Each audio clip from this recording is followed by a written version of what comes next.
interrupt this program to bring you Courage, the Cowardly Dog Month. Whole month of Courage, the Cowardly Dog.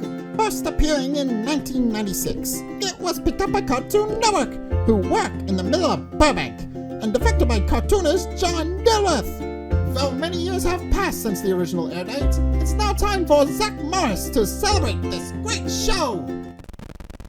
Well, old sport, what do you think? Neat.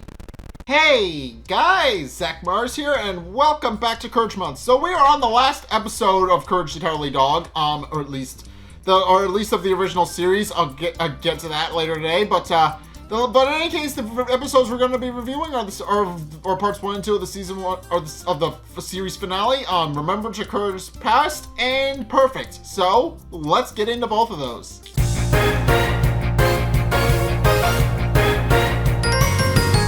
Okay, so this one, Remembrance, Courage Past, probably the most significant episode of the bunch, and also probably the saddest episode of the bunch. So yeah, this episode is very important because it goes over Courage's backstory. It explains how he came to actually be living with Muriel, and it's a very, very, very sad story. And also he winds up dealing with a villain from his past in this episode as well, which is very important. But in any case, the episode starts off with Muriel actually making chicken dumplings, which is established to be Courage's favorite, so much so that he can barely control himself, and actually winds up taking a bite out of the kitchen chair. He just straight up takes a bite out of it, and Muriel knows that he's antsy, and tells him that the chicken dumplings are almost done, and then proceeds to give him a large bowl full of them. Which Courage then proceeds to horf down half of and washes it down with a glass of milk. And as he's drinking his milk, he spies a missing dog poster on the milk cartons, which is something they used to do. I don't know if they still do those, but in any case, he spies several missing dogs on the milk carton, which causes Courage to have a flashback. And it's at this point where we actually find out his backstory. So Courage didn't always live with Muriel. Obviously, I've established that at the beginning of the episode, but the beginning of the review. But this episode explains what actually wound up happening to him. So during this flashback, we're actually introduced to Courage's parents. I don't know what the mom's name is, but the dad's name is established to be Henry. And the episode opens up with Courage playing ball with his parents. His parents live in this large gated fence area. And his mom and dad are actually playing with him when Henry is called away by his wife to actually admire a fire hydrant. At which point the ball winds up going past Courage and out over the fence, and Courage winds up getting hit by it and winds up getting his head stuck as a baby. Which they then realize Henry and his wife then try to actually save Courage by trying to pull him to safety, but they quickly find out that his head is now stuck and they can't get him out. So they quickly realize they need to actually bring him to a vet to get him to safety. So what they do is they bring him to the Vets of Tomorrow veterinary clinic, where they actually go and bring him to the veterinarian. We find out, and the veterinarian actually does wind up actually saving Courage from the fence. He actually cuts the fence off of Courage and then gives him a lollipop for being a good boy. But then he points out that now that he's fine, he actually would like to see the parents alone.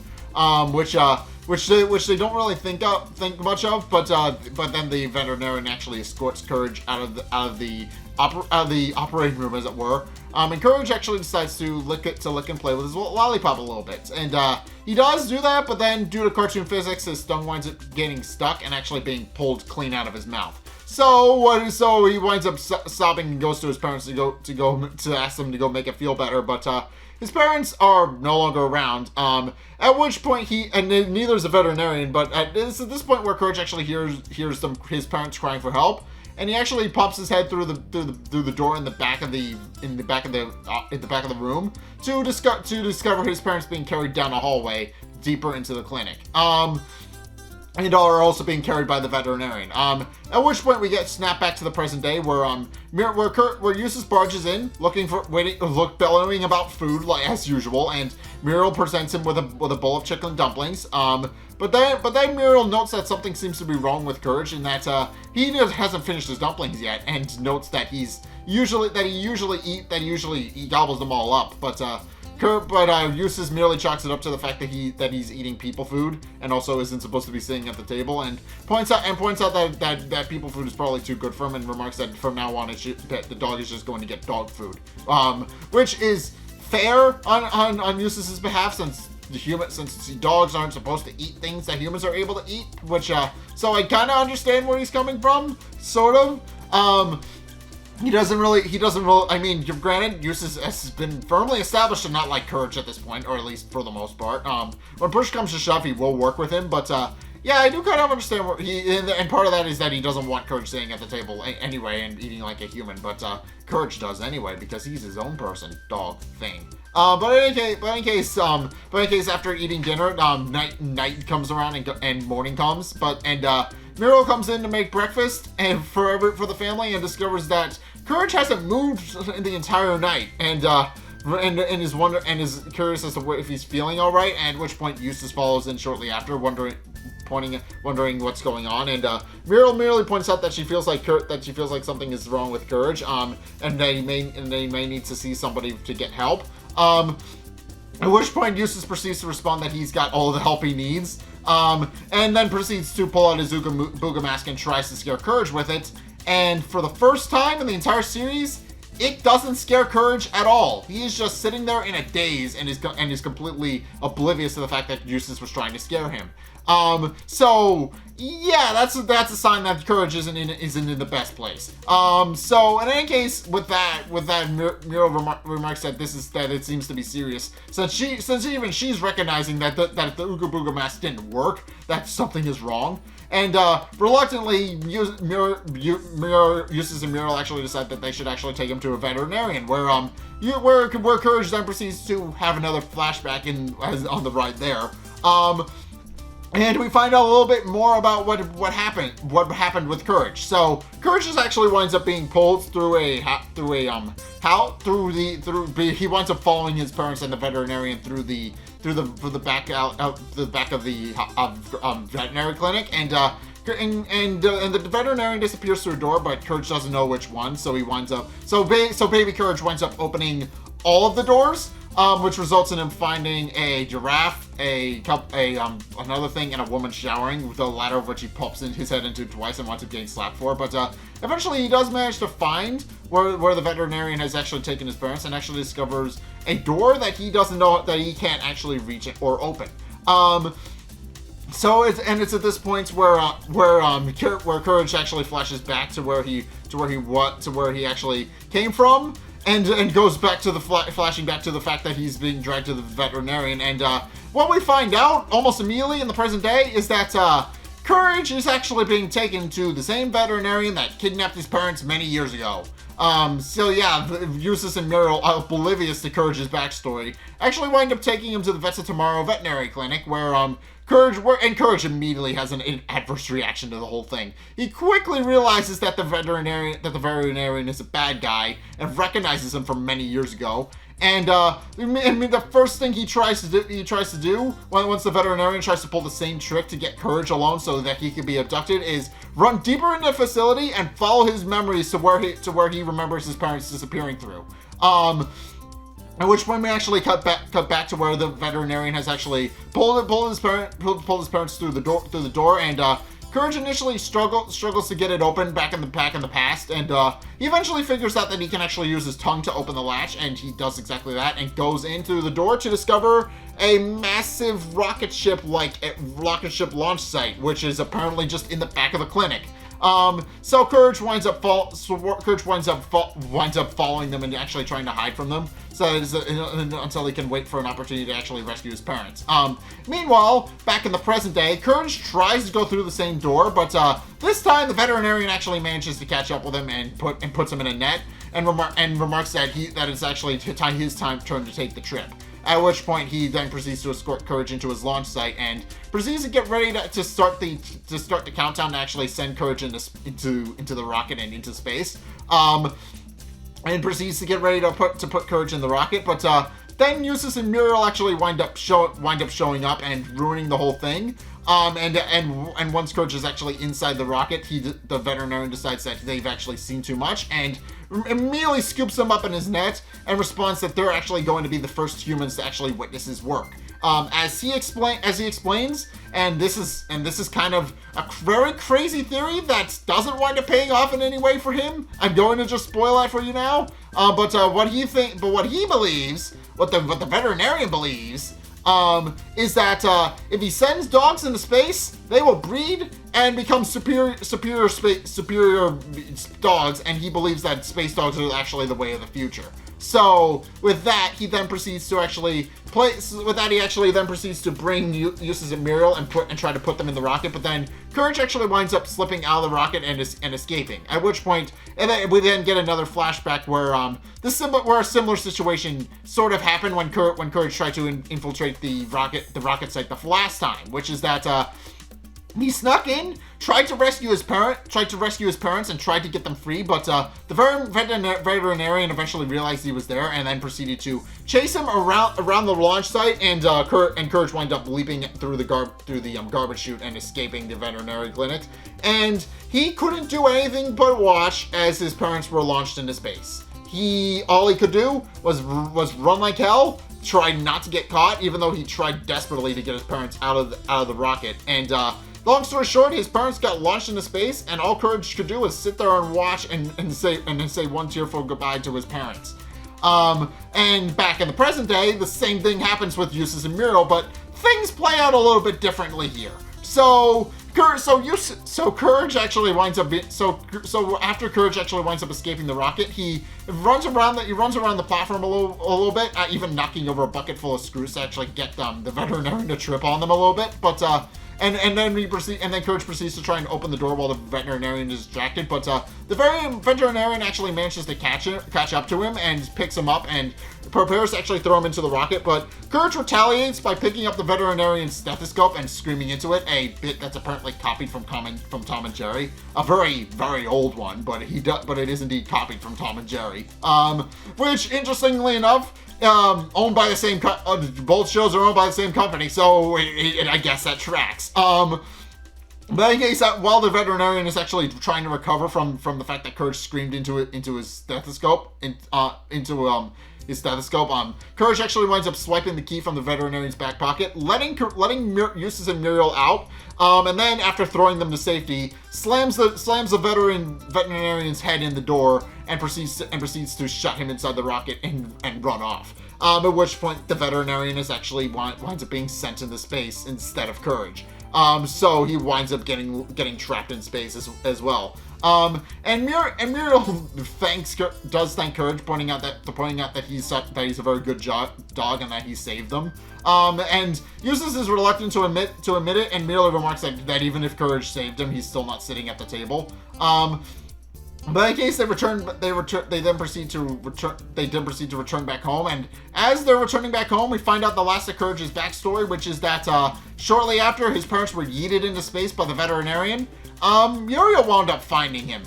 She wound up firing him. She wound up finding him outside the veterinary clinic, pointing out that he shouldn't be all alone, and actually winds up adopting him and becoming his surrogate mother, which has been heavily implied throughout the series. But she merely remarks that he's going to come home with her, since obviously he shouldn't be home all alone by himself. And then she proceeds to name him Courage, because of the brave courage he had of being alone by himself outside the veterinary clinic. And yeah, this part of the episode made me tear up a little bit, and I'm starting to tear up a little bit now. I'm being perfectly honest with you guys. But in any case, back home, the bags celebrate the fact that they've actually defeated the veterinarian. With Muriel merely remarking that they're just all one big happy family, and that they're happy, and that she's happy that they all get to be together. With Eustace just kind of nonchalantly grumbling to himself by trying to eat his porridge, or whatever it is he's trying to eat. I'm pretty sure it's porridge, but In case, Muriel then proceeds to wonder what happened to the cruel veterinarian and whether or not he'll actually get his just desserts. And Courage merely looks up at the sky and looks up at where the sky is and proceeds to growl menacingly, hoping that it's just implied that Courage hopes he never comes back. And indeed, he doesn't, because he actually winds up landing on an alien planet where it's revealed that every dog he's sent into space over the years, including Courage's parents, are still very much alive. They are very pissed off, and they then proceed to beat the shit out of him. So yeah, this episode is just it's interesting. Obviously, this episode is the most important episode of Courage the Cowardly Dog because A, it introduces us to the overarching antagonist of the series, which is the veterinarian, who sent Courage's parents into space, is directly responsible for Courage being adopted by Muriel, or rather indirectly in this case, I think, is the more appropriate term. But he sent Courage's parents into space, which directly led to him being adopted by Muriel, and then the events of the series just kind of happens from there. Courage wound up living with the Bags and wound up defending them from a series of threats, and that's kind of an interesting thing. But yeah, and this episode just kind of finally goes over Courage's backstory and how he actually came to live with the Bags. So, and it is a very good episode and also a very sad episode because when you finally find out what happened to him and why he's been living with the Bags for as long as he has, you kind of realize that yeah, Courage has had a bit of a rotten life, but that's okay now because now he's got a new family. I mean, one of those members of his new family doesn't really treat him like a father like he should, but that's quite all right. I mean, Eustace isn't perfect. He's not even remotely perfect as a caretaker, but he cares for Courage sometimes. I mean, not particularly in Ball of Revenge, but most of the time he cares for him, even if he refuses to admit it. But yeah, this episode's just interesting and fun, and I kind of like it because it is kind of a very important episode, and it's fitting for the series finale because it's just like the first half of the last episode you're ever gonna see of the series. So in any case, yeah, that's my review of that. On to the next review.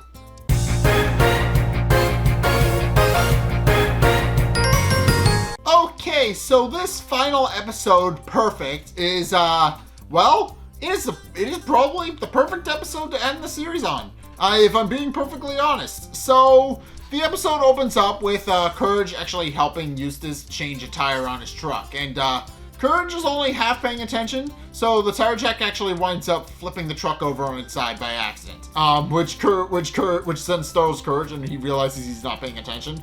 And Eustace hears the noise of his truck falling over, and when he looks up and sees that Courage hasn't done the test properly, he then proceeds to yell at Courage for it. And apparently for good reason, because according to Eustace, Courage can't do any of his chores properly.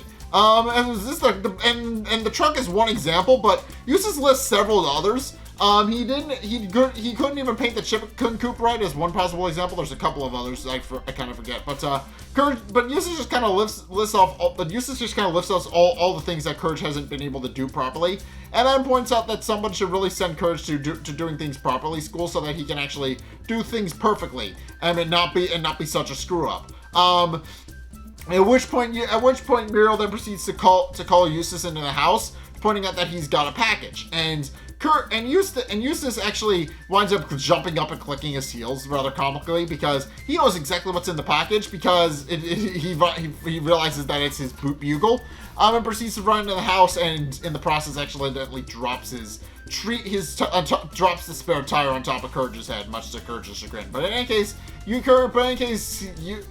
then proceeds to run inside to actually go open his bugle, and Courage actually follows him in shortly after, and Eustace actually starts playing with his bugle a little bit once he actually has it, and the noise actually winds up startling Courage, and Muriel actually winds up covering her ears to actually kind of drown out the noise because, as we find out, Eustace's bugle has a massive crack in it. The crack is just there. just kind of and it's just kind of messing with the sound a little bit. And Eustace realizes he needs to actually fix it up so it'll actually be good as new. So he proceeds to bring the bugle into the basement so he can actually fix it, and then tells Courage to actually go and continue and think about what he said about not being perfect. And proceeds to just leave and go into the basement to actually try and fix his bugle. But in any case, merely asks Courage if she would like to help him make baklava, which she remarks she's never actually made before, and would very much appreciate the help. So Courage actually comes in to actually help her cook and make the baklava. And long story short, Courage just kind of screws that up as well. So Muriel actually tells Courage that they actually need to make the dough lighter than air and very thin, which Courage actually winds up doing a little too well. He actually winds up making it so thin that when Muriel actually winds up picking the dough, it just fades into oblivion and crumbles into little itty bitty pieces of dust. So Muriel merely remarks that that's okay, and then gives Courage another task to do, which is to crack some walnuts for her while she actually prepares to bread a fish for dinner. At which point Courage proceeds to start breaking open the walnuts, but the first walnut he tries doesn't break open immediately, so Courage uses a little bit more force than necessary and winds up breaking not only the walnut, but also the entire table in the process. With Muriel merely remarking that that it's all right and that there's no harm done, and points out that the table wasn't very sturdy to begin with, and then tells Courage that she'll clean up while he goes and get Eustace. So Courage gets ready to actually leave the kitchen. At which point we meet the perfectionist. And the perfectionist actually scolds him about his inability to do things correctly, and tells him that if he continues screwing up like he is, he'll never be perfect, which freaks Courage out because there's suddenly this very British woman in his house, and he has no idea where she came from, and tries to tell Muriel that the perfectionist is there, but Muriel actually pokes her head out the kitchen and doesn't see anybody. And wonders who Courage is talking to and what he's pointing out. But when Courage insists there's something there despite not actually seeing anything, Muriel merely remarks that if Courage wants to actually clean up in her stead, that she'd be more than happy to go get Eustace, and with that she leaves. At which point the perfectionist actually appears behind Courage and starts correcting his posture so that he actually walks properly. Long story short, she actually winds up correcting his posture. She uses her ruler to actually make him stand up straight with his arm straight. She fixes his ears, and then then tells him to walk out of the kitchen and into the living room and up the stairs. And when Courage actually gets to the stairs, she merely remarks if he's actually walking perfectly, and Courage nods to herself, trying to point out that he is doing the best he can. But the perfectionist decides to actually put him on to a posture test, which is you all know it because it's a long-standing trope, but basically she just puts some books on Courage's head and tells him to walk up the stairs, and that if the books fall off, he's not walking correctly. So Courage proceeds to walk up the stairs, but he doesn't do it correctly, and all the books fall off, which the perfectionist then proceeds to yell at him for, pointing out that if he's going to walk like that, then he'll never actually be perfect. And proceeds to point out that they have a lot more to actually cover, and proceeds to bring him into the attic, which has since been turned into a classroom, and she's actually set up a chalkboard in there. And she proceeds to instruct Courage on how to actually start actually being perfect. And the first thing she does is try to get Courage to speak a proper sentence. I forget what the actual sentence is, but I know what I know is that and this has been and I've already talked about this before, but it does bear repeating here. Courage used to speak a lot more in the original's first season.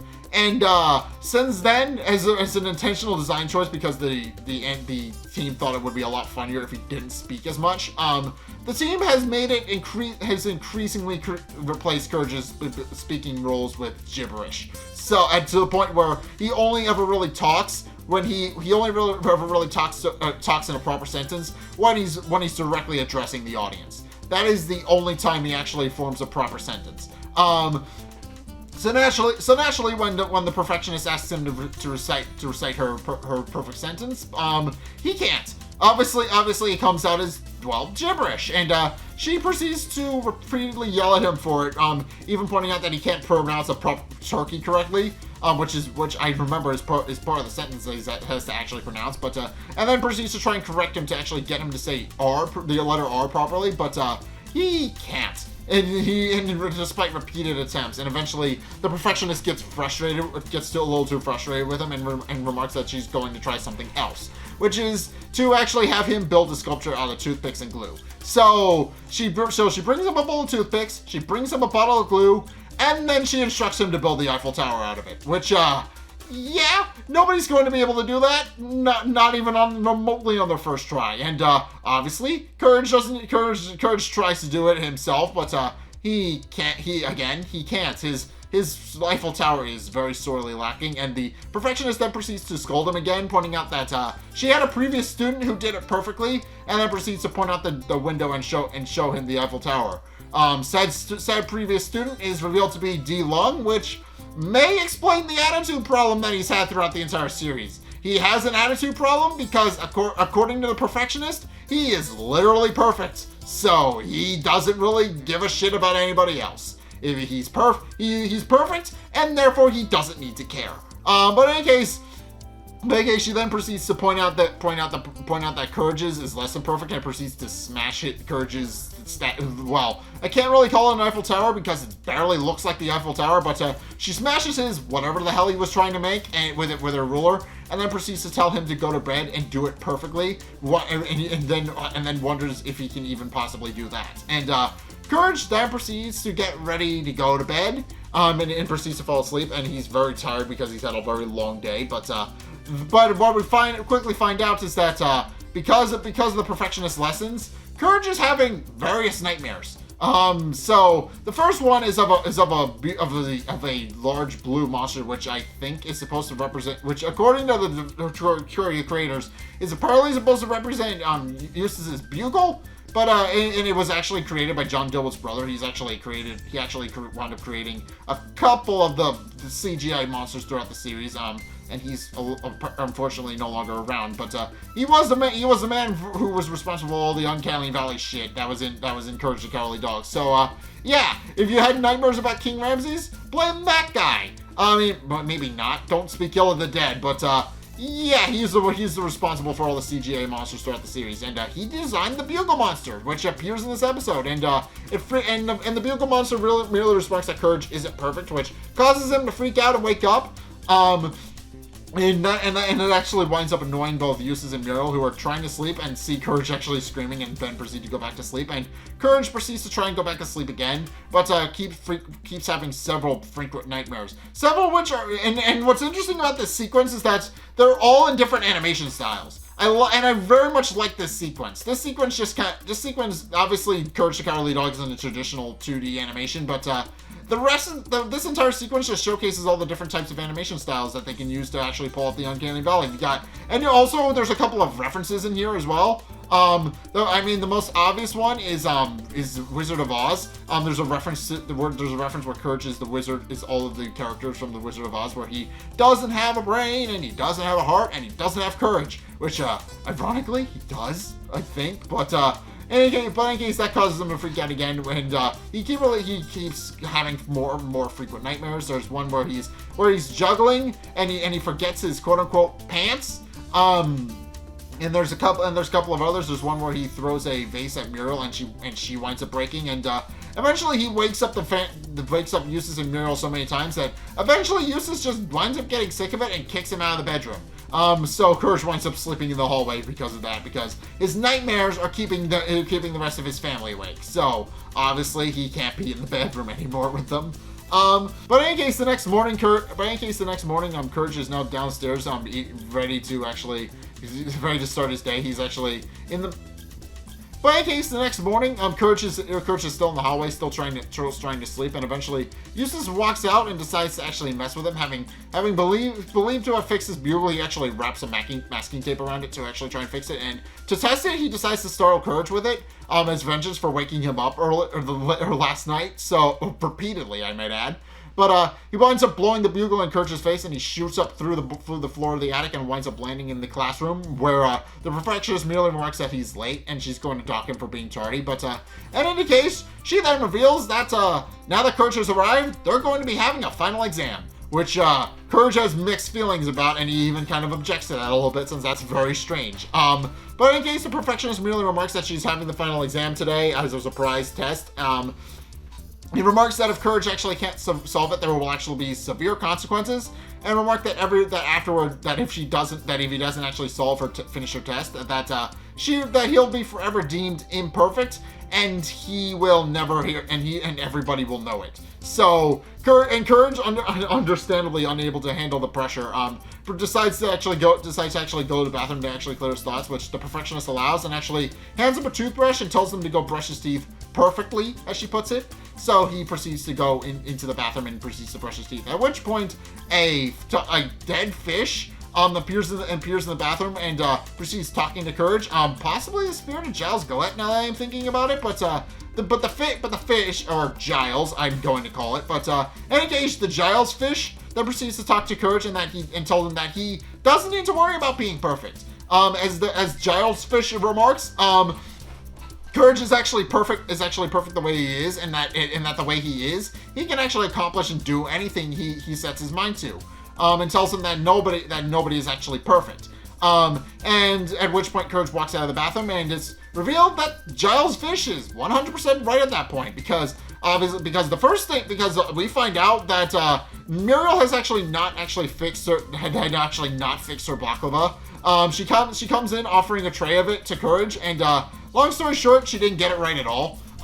She even remarks that it tastes a little bit like bubblegum and actually blows bubbles, which she remarks isn't supposed to be how baklava works, but she does remark that it's fun to blow bubbles with the baklava, so she remarks that she doesn't really care. And then to demonstrate the point, she eats a piece of baklava and blows a bubble for Courage, and then proceeds to walk off, chuckling to herself. Meanwhile, Eustace walks out, and he still hasn't fixed his bugle. He still hasn't gotten his bugle right, and it's clear that the bugle is never going to actually work the way it's actually intended because of the crack, and obviously Eustace didn't quite get it fixed. But Courage, after seeing his owners struggle with actually being perfect themselves, decides that he's fine with not being perfect, and proceeds to actually go and take the perfectionist test. And the perfectionist just gives him one very simple task: to draw a perfect 6. Instead of that, Courage winds up drawing this abstract picture, which the perfectionist scowls at a little bit once she calls time, and remarking that she doesn't see a 6. But then Courage uses origami to fold the abstract photo into a 6, which causes the perfectionist to freak out a little bit because she has no idea how to comprehend that. The perfectionist, because Courage actually did what she asked, but did so imperfectly.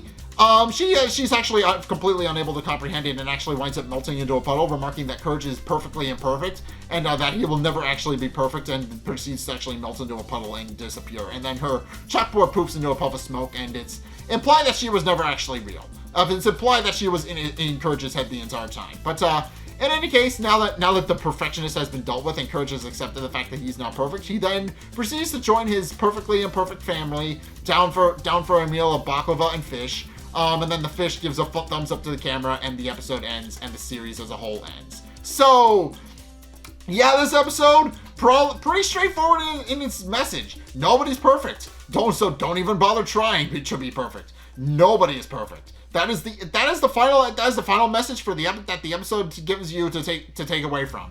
Nobody is perfect, and especially Courage. This episode is just kind of interesting. So it's implied that the perfectionist isn't real, which is interesting, but it's also possible that she is real, considering the fact that D. Long is apparently a former student of hers, according to herself. So it's possible D. Long may have hallucinated her as well at some point, because he had a bit of an idea that he wasn't perfect, and she whipped his ass into shape, obviously. So because obviously he's a genius scientist, he knows how to properly debone people. And he can build an Eiffel Tower out of toothpicks. The only thing he can't do is watch where he's going. So yeah, D-Long is perfect. That's how I think that's kind of the point. It's like if D-Long is your definition of perfect, then obviously you're not living life right. Obviously, if D-Long is the definition of perfect, you're not living your life right at all. But in any case, that's the final episode of the series. There is one last. There are a couple of other things that we obviously need to cover, but yeah, there is one last episode of this. I will remark, this is the final episode of the original series, but there is one last episode and then the movie. So we are going to be covering both of those, but we actually are going to be doing the watch along tomorrow. So definitely go check that out. Link is down in the description. Go check out my Discord. But yeah, we've still got one last episode of this and then the movie, and then we're done with Courage. So yeah, we're almost done with Courage Month. It has been a long journey. It's been a long ride, but I thank you guys all for joining me on this long journey, and I very much appreciate you for coming along with me. So in any case, thank you guys so much for watching. If you enjoyed, be sure to like, comment, and subscribe. Also, be sure to follow me on Twitter in the description below. If you want to keep up to date with what's going on with the channel, then be sure to check out those out in the description. I try to frequently update you guys, or also just repost art, so just check that out regardless. But and also be sure to check out my Patreon in the description below as well. It does help support me, and it obviously helps me make future projects like this one. So be sure to go check that out. Link is down in the description. Just go check that out. Do that.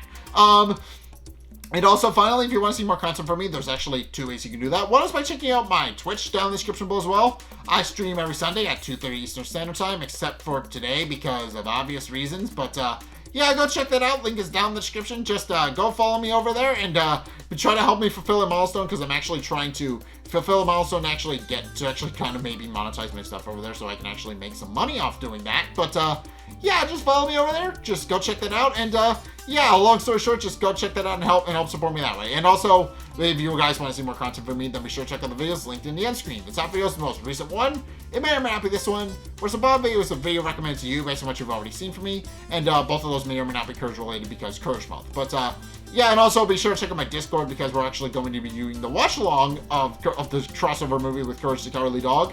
And it is going to have a lasting impact for the channel. So yeah, it is definitely going to be very important. So just go check that out. And I also was going, and I saw this bears repeating. I was gonna do this on Twitch, but that didn't wind up working out because Twitch has a very dumb idea where you're not allowed to watch movies on the platform, or at least certain movies on the platform. If you have an Amazon Prime account, certain movies are not available to you, which is weird. But in any case, we're gonna be watching it in Discord, so just go over there, join the Discord, and I will see you guys for that. But in any case, yeah, thank you guys so much for watching. And until next time, I will see you guys in the next video. Peace.